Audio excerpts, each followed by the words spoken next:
ओम नमः शिवाय। प्रिय दर्शकों, आकाश मंडल में करोड़ों अरबों ताराएं हैं, लेकिन वो करोड़ों अरबों ताराएं अंध रात के अंधकार को अर्थात तम को नष्ट नहीं कर सकते हैं, बल्कि एक चंद्रमा जब उदित होता है, संपूर्ण रात का अंधकार तम नष्ट हो जाता है।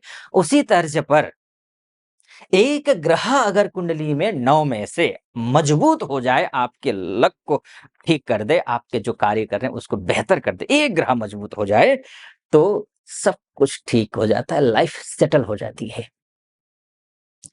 एक कहावत है ना, एक साधे तो सब सध जाए, सब साधे सब जाए। तो एक ग्रह, उसी एक ग्रह की बात करेंगे हम। अब बात करेंगे तुला राशि की और बात होगी गुरु की। गुरु अर्थात प्राणवायु। गुरु के बिना ऑक्सीजन है गुरु। अब वैज्ञानिक दृष्टिकोण से भी देख लीजिए ना, जितने भी जो बृहस्पति है वो सबसे ये गैस का गोला है, गैस का गोला है वैज्ञानिक दृष्टिकोण से। और जितने भी उल्का पिंड हमारी पृथ्वी की ओर आ रहे होते हैं, उन सब को अपनी ओर खींच करके अपनी गोद में अपने समा लेता है, अपनी ओर खींच लेता है, पृथ्वी तक आने नहीं देता है। यानी कि गुरु एक रक्षक है हमारे लिए, ब्रह्मांड के लिए, इस पृथ्वी के लिए, सृष्टि के लिए। उसी तरह पर आपके जीवन के लिए वैदिक ज्योतिष के हिसाब से गुरु आपके लिए सर्वाधिक महत्वपूर्ण है। तुला राशि वालों के लिए सर्वाधिक महत्वपूर्ण है, क्योंकि गुरु जो है आपके आत्मबल हैं, गुरु आपके पैसे हैं, आपके रोग हैं, आपके ऋण है, आपके शत्रु है, आपके व्याधि हैं।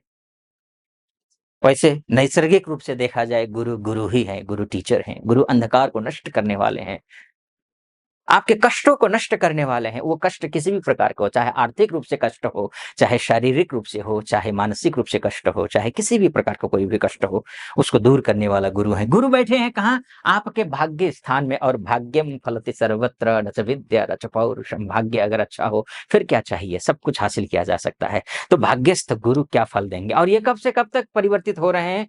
14 मई से लेकर के ये परिवर्तित हो रहे हैं। ये 2 जून 2026 तक। ये कब-कब, क्या-क्या रिजल्ट देंगे, ये इसको भी समझने की कोशिश करते हैं। सबसे पहले तो गुरु परिवर्तित होंगे तो ये समझ लीजिए क्या रिजल्ट मिलेगा वो बताऊँगा। कब रिजल्ट नहीं मिलेगा ये आप पहले समझ लीजिए, क्योंकि पिछली वीडियो में मैं भूल गया था कि कब-कब रिजल्ट मिलेगा, कब-कब ग्रह क्या हो रहा है। बात करते-करते फ्लो में बिगड़ जाता है कभी-कभी, सारी बातें कह नहीं पाते हैं कि वीडियो में।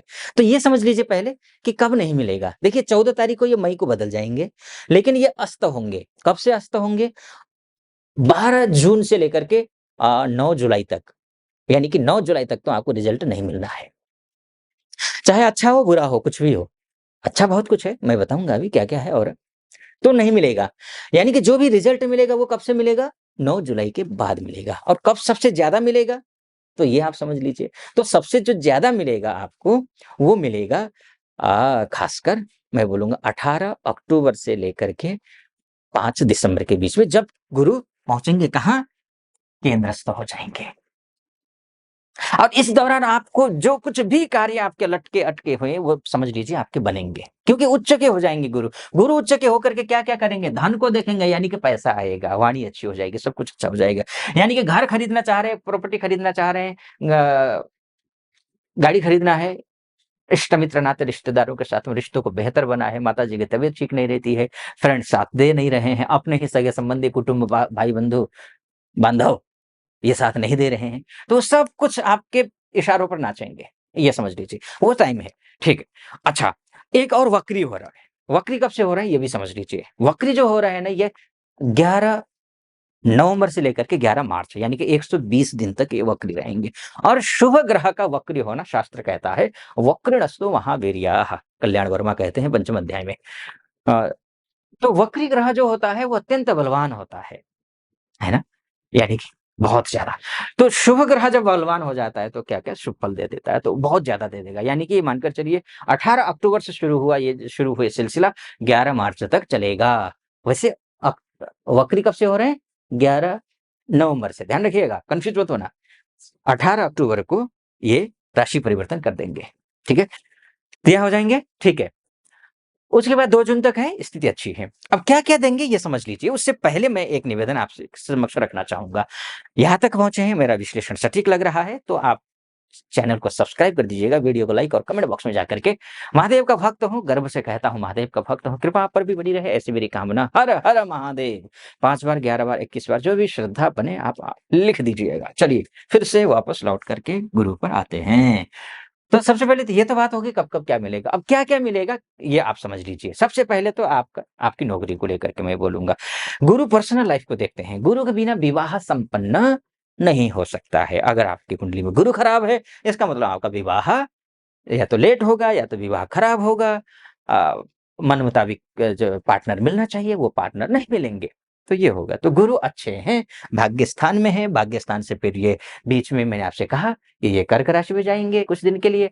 तो यानी कि दोनों ही स्थिति में गुरु अच्छे हैं। तो विवाह के लिए भी अच्छा है, एजुकेशन के लिए भी अच्छा है और उसके बाद जाकर के आपका पर्सनल लाइफ के लिए भी अच्छा है, फाइनेंस के लिए भी अच्छा है, आपके मान-सम्मान, पद प्रतिष्ठा के लिए भी ये ग्रह अच्छा है ना? गुरु का अच्छा है, एक बात। अब थोड़ा नक्षत्र को अगर हम देख लेते हैं, तो नक्षत्र में ये पुनर्वसु नक्षत्र में जाएँगे 13 अगस्त को।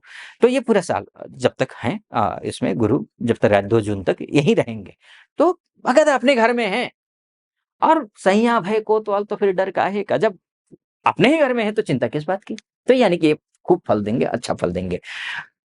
स्वास्थ्य को ठीक करेंगे, आपके व्यवहार को ठीक करेंगे, आचार-विचार व्यवहार को ठीक करेंगे, आपके कॉन्फिडेंस लेवल को ये बढ़ाएँगे निश्चित रूप से, आपके भाइयों के साथ में रिश्तों को अच्छा बनाएँगे। आप अगर मार्केटिंग का काम करते हैं तो बहुत अच्छा है, मार्केटिंग के काम के लिए बहुत अच्छा करेंगे। इसके साथ-साथ में अगर आप लव लाइफ में हो या फिर संतान से संबंधित किसी समस्या से जूझ रहे हैं, तो ये आपके लिए शुभ है, अच्छा है, बढ़िया है। कोई चिंता की बात नहीं है, ठीक है? पढ़ाई-लिखाई जमकर कीजिए, ये शुभ फल देंगे। ठीक है? लेकिन ध्यान रखिएगा ये मैंने मोटा-मोटी तौर पर बताई है आपको कि राहु और माफ़ कीजिए गुरु यहाँ जाएँगे तो ये फल देंगे। लेकिन आपकी कुंडली में गुरु की क्या स्थिति है? आपको रिज़ल्ट तब मिलेगा और थोड़ा-सा बता देता हूँ।